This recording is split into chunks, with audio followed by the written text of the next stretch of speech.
la gallina vecchia fa buon brodo, voi siete una gallina di qualità. C'avete 38 anni e non vi lodo se dico che mancando a voi guardare.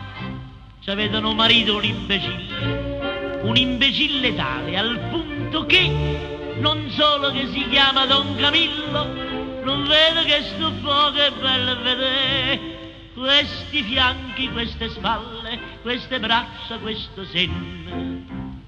Donna Filomena, fatemi contenta a me, fatemi guardare, fatemi ammirare, fatemi contenta a me.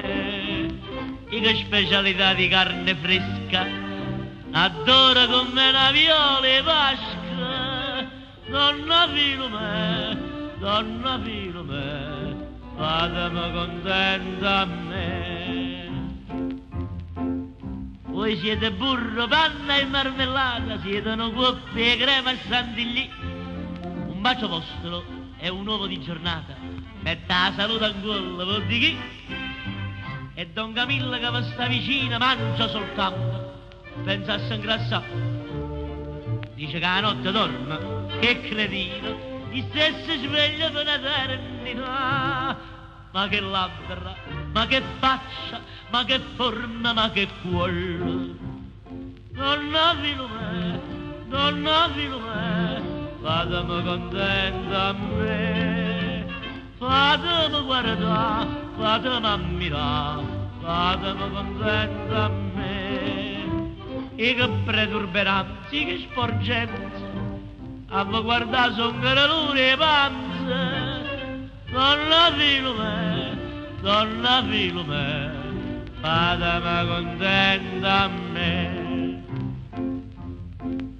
Io so che vi piace l'organetto, me l'ho comprato e lo saccio già suonare.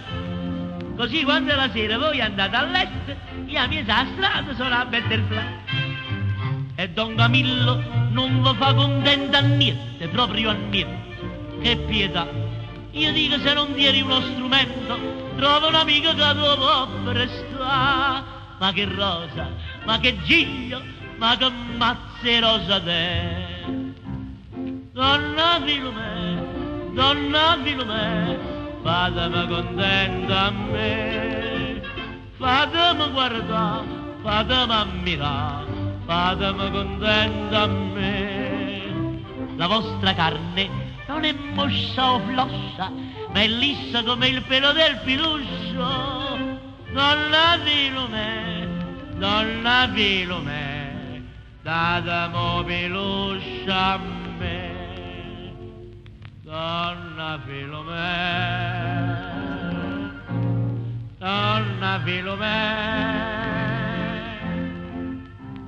fatemi contenta per un poco,